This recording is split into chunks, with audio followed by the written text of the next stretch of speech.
ان کے لیے بتوں کے علاوہ خدا کی کوئی اور صورت ممکن ہی نہیں تھی۔ انہیں یہ بھی سمجھ نہیں آتی تھی کہ ہر معاملے میں ایک ہی خدا کیسے کام آ سکتا ہے۔ آج کا عنوان ہے پڑھیے اپنے رب کے نام سے۔ رسول اللہ صلی اللہ علیہ وآلہ وسلم کی عمر اب 40 سال ہے۔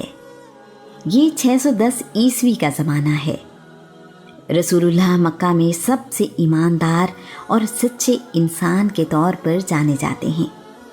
مکہ کے رہنے والے تمام لوگ اپنے اس بیٹے پر فخر کرتے ہیں۔ لوگ اس کے چہرے کا واسطہ دے کر بارش کی دعائیں مانگتے ہیں۔ ہر کوئی رسول اللہ سے ملنا اور تعلقات قائم کرنا چاہتا ہے۔ مکہ کے لوگ رسول اللہ کی دانائی کے قائل ہیں۔ رسول اللہ کے عربی زبان پر عبور اور خیالات سے متاثر ہیں۔ تیر اندازی میں بھی رسول اللہ کا کوئی ثانی نہیں ہے۔ حسب و نسب بھی اعلیٰ ہے۔ تجارت میں اپنا ایک نام رکھتے ہیں۔ امن اور صلح کے پیغمبر ہیں۔ عرب کا بڑے سے بڑا سردار ان کی صلاحیتوں کا اعتراف کرتا ہے۔ رسول اللہ سے زیادہ محبتیں سمیٹنے والا کوئی نہیں ہے۔ رسول اللہ کا انداز گفتگو دل میں اتر جانے والا ہے۔ اعلیٰ اخلاق رسول اللہ کی ذات کی پہچان ہے۔ ہمسایوں کا خیال رسول اللہ سے بڑھ کر کوئی نہیں کر سکتا۔ رسول اللہ کی زبان سے سچ کے علاوہ کچھ نکلتا ہی نہیں ہے۔ سب سے بڑھ کر نیکی اور سخاوت کرنے والے ہیں۔ وعدے کی پاسداری کسی نے سیکھنی ہو تو رسول اللہ سے سیکھے۔ رسول اللہ کمزور اور بوڑھے لوگوں کا سامان اٹھاتے اور انہیں ان کی منزل تک پہنچا کر آتے ہیں۔ بیماروں کی عیادت بھی کرتے ہیں اور مالی مدد بھی۔ مہمان نوازی میں رسول اللہ کسی سے پیچھے نہیں ہیں۔ مصیبت میں کوئی دوسرا مدد کے لیے آئے یا نہ آئے، رسول اللہ موجود ہیں۔ رسول اللہ مشرکانہ رسموں اور جاہلانہ طور طریقوں سے بچے رہے۔ کبھی بھی بتوں کے آگے سر جھکایا نہ کوئی منت مانی۔ کردار کی ایسی عظمت 40 سال تک قائم رکھنا محمد بن عبداللہ کا ہی کمال ہے۔ رسول اللہ ہمیشہ سے ہی توحید کے قائل رہے۔ 40 سال کی مدت تک انسان کی ہر اچھی بری عادت سامنے آ جاتی ہے۔ اس میں وہ زمانہ بھی شامل ہے جب شعور نہیں ہوتا، وہ زمانہ بھی موجود ہے جب صحیح اور غلط کا فرق مشکل ہوتا ہے، وہ زمانہ بھی اس مدت میں شامل ہے جب انسان جوانی کی طاقت میں کسی کو خاطر میں نہیں لاتا۔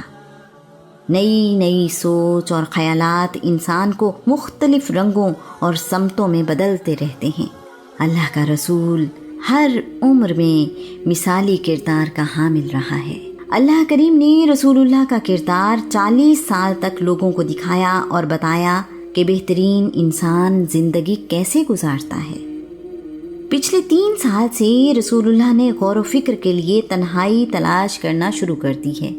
رسول اللہ مکہ سے تقریباً 5 کلومیٹر دور مشرق میں واقع ایک اونچے پہاڑ کی غار میں چلے جاتے ہیں اور غور و فکر کرتے رہتے ہیں۔ رسول اللہ کئی دن اور راتیں اسی غار میں گزارتے ہیں۔ خشک کھجوریں، ستو، پانی اور دودھ اپنے ساتھ لے جاتے ہیں۔ کچھ دن کے لیے واپس گھر آتے ہیں اور پھر اسی غار میں چلے جاتے ہیں۔ اس غار کا نام غار ہیرا ہے۔ ہیرا پہاڑ اپنے دامن میں پھیلاؤ رکھتا ہے، اس کے بعد سیدھا اوپر کو اٹھتا چلا جاتا ہے۔ اس کی چوٹی نوکیلی نہیں، سارا پہاڑ ہی سخت پتھر کا ہے۔ اس پہاڑ کی اونچائی 639 میٹر ہے۔ یہ مکہ سے طائف جانے والی سڑک سے 200 میٹر دور ہے۔ پہاڑ کے دامن میں 500 میٹر تک راستہ ہموار ہے اور اس سے آگے چڑھائی شروع ہو جاتی ہے۔ پہاڑ کے اوپر چڑھنے کا راستہ مشرق کی سمت سے ہے جو گھومتے ہوئے اوپر جاتا ہے۔ جبل ہیرا اور جبل سبیر ایک دوسرے کے سامنے واقع ہیں۔ غار ہیرا پہاڑ کی چوٹی سے 70 میٹر نیچے مغرب کی طرف ہے۔ غار پہاڑ کے اندر نہیں بلکہ اس کے پہلو میں ایک خیمے کی طرح اور ذرا باہر کو ہٹ کر ہے۔ غار کی لمبائی تقریباً 4 میٹر اور اونچائی آگے کی طرف آہستہ آہستہ کم ہوتی جاتی ہے۔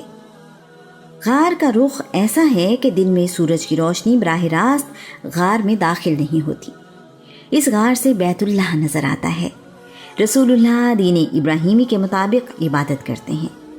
یہ وہ خوش قسمت مقام ہے جہاں رسول اللہ اپنے مقصد کی تلاش میں آتے ہیں۔ رسول اللہ تو اپنے لڑکپن میں جب بکریاں چرایا کرتے تھے تب بھی کائنات اور اس کی وسعتوں پر غور کیا کرتے تھے۔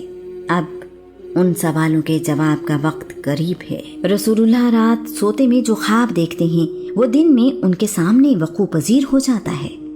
ان سچے خوابوں نے رسول اللہ کو کائنات کی حقیقتوں کو مزید قریب سے دیکھنے کا موقع دیا ہے۔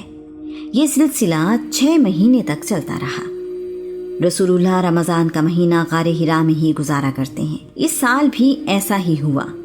پیر کے دن 21 رمضان المبارک یعنی 10 اگست 610 عیسوی کو رسول اللہ غار حرا میں موجود ہیں کہ ایک فرشتہ آیا اور اس نے رسول اللہ کو آواز دی۔ رسول اللہ نے غار میں ادھر ادھر دیکھا مگر وہاں رسول اللہ کو اپنے سوا کوئی اور نظر نہیں آیا۔ فرشتہ سبز رنگ کے ریشم پر سنہری حروف سے لکھی ہوئی سورہ العلق کی پہلی 5 آیات لایا ہے۔ اس نے رسول اللہ کو پڑھنے کے لیے دی۔ رسول اللہ نے آواز سنی، پڑھیے۔ رسول اللہ نے کہا، ما انا بقاری، میں پڑھنے والا نہیں ہوں، I am not a reader. اس کے بعد فرشتے نے رسول اللہ کو پکڑ کر سینے سے لگایا، اپنی طرف دبایا اور چھوڑ دیا۔ فرشتہ پھر کہنے لگا، پڑھیے۔ رسول اللہ نے دوبارہ کہا، میں پڑھنے والا نہیں ہوں۔ فرشتے نے ایک بار پھر رسول اللہ کو اپنے سینے سے لگایا، پہلے کی نسبت زیادہ زور سے دبایا اور کہا، پڑھیے اپنے رب کے نام سے۔ رسول اللہ نے اس بار کہا، کیا پڑھوں؟ فرشتہ بولا، اپنے رب کے پاک نام کے ساتھ پڑھنے کا آغاز کریں۔ جس نے پیدا کیا ہے اس نے انسان کو جمے ہوئے خون سے بنایا ہے۔ آپ پڑھنے کا آغاز کریں۔ آپ کا رب تو بڑا ہی کریم ہے جس نے قلم کے ذریعے علم عطا کیا، انسان کو وہ کچھ سکھایا جو وہ نہیں جانتا تھا۔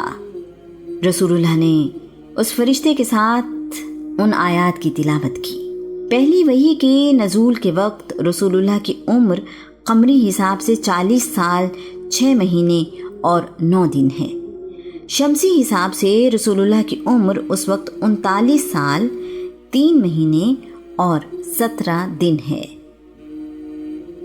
یہ پہلا پیغام ہے جو اللہ کریم نے اپنے آخری نبی کی طرف بھیجا ہے۔ اللہ کے کلام کا اثر ہے کہ رسول اللہ نے گھبراہٹ محسوس کی۔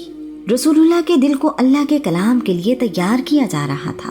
اس کے باوجود اللہ کے کلام کی ہیبت اپنی جگہ موجود ہے۔ رسول اللہ غار حرا سے نکل کر اپنے گھر آ گئے۔ سیدہ خدیجہ بیان کرتی ہیں، رسول اللہ گھر پہنچے تو آپ کا رنگ زرد تھا، آپ بہت تھکے ہوئے نظر آ رہے تھے۔ رسول اللہ دیوار کا سہارا لے کر چھوٹے چھوٹے قدموں سے میری طرف آئے۔ میں نے رسول اللہ کو اس حال میں دیکھا تو آگے بڑھ کر آپ کا ہاتھ پکڑ لیا اور پوچھا، آپ کے ساتھ کیا واقعہ ہوا ہے اور آپ اتنے تھکے ہوئے کیوں ہیں؟ رسول اللہ مجھے کہنے لگے، مجھے چادر اوڑھاؤ، مجھے چادر اوڑھاؤ۔ میں نے رسول اللہ کے جسم پر چادر اوڑھا دی۔ رسول اللہ کی طبیعت اللہ کے کلام کی وجہ سے بے قرار تھی۔ فرشتے کو غار حرا میں دیکھنا اور اللہ کریم کا پیغام وصول کرنا آسان نہیں تھا۔ جب رسول اللہ نے سکون محسوس کیا تو مجھے پورا واقعہ سنایا اور کہا، غار میں مجھے کوئی نظر آیا۔ جب وہ چلا گیا تو میری ٹانگیں کانپ رہی تھیں، میرے لیے کھڑا ہونا مشکل تھا۔ میں زمین پر بیٹھ گیا اور کچھ دیر بعد کھڑا ہوا۔ میں غار سے باہر آیا اور گھر کی طرف چل پڑا۔ میرے کندھوں میں ابھی بھی تکلیف تھی۔ میں نے ابھی گھر کا آدھا راستہ طے کیا تھا کہ مجھے آواز سنائی دی، محمد، آپ اللہ کے رسول ہیں اور میں جبرائیل ہوں۔ یہ آواز آسمان سے آ رہی تھی۔ میں نے اوپر دیکھا تو ایک شخص جس کے رخسار انسانوں کی طرح تھے آسمان کی وسعتوں میں کھڑا ہے۔ میں کچھ دیر کھڑا اسے دیکھتا رہا۔ مجھ میں چلنے کی ہمت نہیں تھی۔ میں نے جب بھی نظر اٹھا کر آسمان کی طرف دیکھا وہ موجود تھا۔ میں نے جس طرف بھی دیکھا مجھے وہ نظر آیا۔ میری تھکن اور بڑھ گئی۔ میں بہت مشکل سے گھر پہنچا۔ میں اپنے لیے خوف محسوس کرتا ہوں۔ میں نے کہا، آپ اپنے لیے کوئی خوف محسوس نہ کریں، اللہ کریم آپ کو کبھی رسوا نہیں کرے گا۔ آپ رشتہ داروں کے ساتھ بہترین سلوک کرتے ہیں، کمزور لوگوں کا بوجھ اٹھاتے ہیں، غریبوں اور محتاجوں کی مالی مدد کرتے ہیں، مسافروں کی مہمان نوازی کرتے ہیں، کسی پر مصیبت آ جائے تو اس کا ساتھ دیتے ہیں، اپنی روزی ایمانداری سے کماتے ہیں، لوگوں کو سیدھا راستہ دکھاتے ہیں، یتیموں کو سہارا دیتے ہیں، سچ بولتے ہیں، دھوکے بازی سے امانتوں پر قبضہ نہیں کرتے۔ جس انسان میں یہ خوبیاں ہوں اللہ کریم اسے بے آبرو نہیں کرتا، اللہ کریم اس کی عزت و آبرو کی خود ہی حفاظت کرتا ہے۔ آپ بالکل نہ گھبرائیں۔ سیدہ خدیجہ کو رسول اللہ کے ساتھ زندگی گزارتے ہوئے اب 15 سال گزر چکے ہیں۔ اب تک وہ رسول اللہ کی ذات کے ہر گوشے سے واقف ہیں۔ رسول اللہ کی زندگی کا کوئی پہلو بھی سیدہ سے چھپا ہوا نہیں ہے۔ بنی اسد قبیلے میں ایک بڑے عالم ہیں جنہیں الہامی کتابوں پر عبور حاصل ہے۔ یہ عیسائی مذہب اختیار کر چکے ہیں۔ اسلام سے پہلے آخری مذہب عیسائیت ہی تھا۔ ان کا نام ورقہ بن نوفل بن اسد ہے۔ ورقہ رشتے میں رسول اللہ کے چچا ہیں۔ ورقہ اس وقت تک بہت بوڑھے ہو چکے ہیں اور نابینا بھی۔ وہ عبرانی زبان لکھ اور پڑھ لیتے ہیں۔ انہوں نے انجیل کا ترجمہ بھی عربی زبان میں لکھا ہے۔ مکہ میں اس وقت ورقہ بن نوفل سے زیادہ الہامی کتابوں کا علم رکھنے والا کوئی اور موجود نہیں ہے۔ یہ لوگوں سے کہا کرتے ہیں آخری نبی کے دنیا میں آنے کا وقت بہت قریب ہے۔ سیدہ خدیجہ رسول اللہ کو ورقہ بن نوفل کے پاس لے گئیں اور کہا، بھائی جان اپنے بھتیجے محمد کی بات سنیے۔ ورقہ بن نوفل نے کہا، بھتیجے مجھے بتاؤ تم نے کیا دیکھا ہے؟ رسول اللہ نے غار حرا میں پیش آنے والا واقعہ اور اپنی کیفیت ورقہ بن نوفل کو بتائی۔ ورقہ نے کہا، یہ تو وہی ناموس ہے جسے اللہ نے اپنے نبی موسیٰ کے پاس بھیجا تھا۔ کاش میں اس وقت جوان ہوتا، میں تمہاری مدد کرتا۔ تمہاری قوم تمہیں جھوٹا کہے گی، تم پر ظلم کرے گی۔ کاش میں تمہاری مدد کرنے کے لیے اس وقت تک زندہ رہوں جب تمہاری قوم تمہیں مکہ سے نکال دے گی۔ خدا کی قسم جس کے قبضے میں ورقہ کی جان ہے، تم اس امت کے نبی ہو۔ رسول اللہ نے ورقہ بن نوفل سے پوچھا، کیا میری قوم مجھے میرے وطن مکہ سے نکال دے گی؟ ورقہ کہنے لگا، ہاں میرے بھتیجے، جب بھی کوئی انسان اس طرح کا پیغام لایا جیسا پیغام تم لائے ہو تو اس سے دشمنی کی گئی۔ اگر میں اس وقت تک زندہ رہا تو میں تمہاری مدد کروں گا۔ اس کے بعد ورقہ نے رسول اللہ کا ماتھا چوما۔ ورقہ بن نوفل کی باتیں سن کر رسول اللہ کو سکون آ گیا ہے۔ سیدہ کو لے کر رسول اللہ واپس گھر تشریف لے آئے ہیں۔ ورقہ بن نوفل اس واقعے کے کچھ عرصے بعد ہی وفات پا گئے۔ رسول اللہ نے بعد میں ورقہ بن نوفل کے بارے میں کہا، میں نے ورقہ بن نوفل کو جنت کے باغوں میں دیکھا ہے۔ ایک روایت کے مطابق سیدہ خدیجہ نے رسول اللہ سے کہا، ورقہ بن نوفل آپ پر ایمان لائے تھے، اس وقت تک آپ نے لوگوں کو اعلانیہ دعوت دینا شروع نہیں کی تھی۔ رسول اللہ نے کہا، میں نے ورقہ کو خواب میں اس حال میں دیکھا کہ ان کے اوپر ایک سفید چادر ہے، یہ لباس جہنمیوں کا نہیں ہے۔ اللہ کے نبی ابراہیم اور اسماعیل نے کعبہ کی تعمیر کرتے ہوئے دعا مانگی تھی جسے اللہ کریم نے قبول کیا۔ اللہ کریم قرآن پاک میں ارشاد فرماتا ہے، اور یہ بھی یاد کرو جب ابراہیم اور اسماعیل اس گھر کی بنیادیں اٹھا رہے تھے تو ان کے لبوں پر یہ دعا تھی، اے ہمارے رب ہماری یہ خدمت قبول فرما، بے شک تو ہی سننے اور جاننے والا ہے۔